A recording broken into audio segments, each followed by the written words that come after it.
Well, let's talk about this some more. I'm joined from Tel Aviv by Eli Vered Hazan, who's the Foreign Affairs Director of Israel's Likud party, which forms part of that governing coalition. Welcome to you.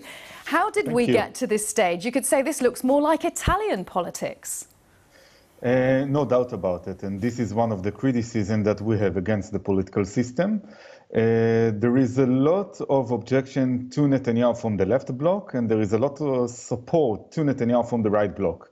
And in fact, that is the struggle, and that's what we are facing. For instance, when we dissolved the Knesset, that was exactly the issue. I mean, members of Knesset from blue and white decided to vote against the coalition, and this is one of the reasons why we are going into an election. And I must say that even three MKs from Likud did it as well and created a new party that we are going to defeat in the ballot box. Now, Benny Gantz of the Blue and White, who should become Prime Minister under that rotating agreement, said that Mr. Netanyahu wanted to trigger this election in a bid to avoid his corruption trial.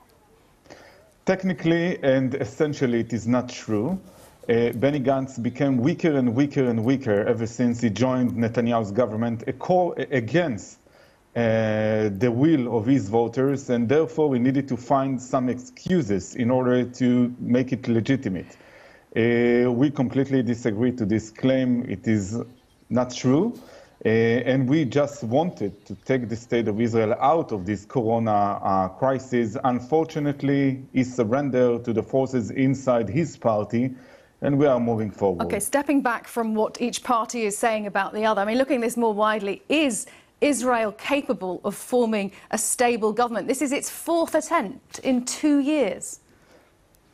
We truly believe so. We truly believe that Netanyahu is going to win this election. It's not going to be easy. This is the biggest challenge that we had in our history.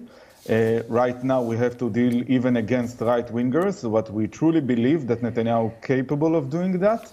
More than that, don't forget, Netanyahu is the one who brought the vaccines into Israel, is the one who led Israel during the coronavirus in a way that even leaders from all around the world listen from. And therefore, we have a challenge we are going to win. Right. I mean, looking at this from the outside, what sort of faith does it inspire among other countries around the world? I'm thinking about the future relations with the incoming Biden administration, the Sunni Arab states that you've recently restored relations for. And what about the peace process or lack thereof?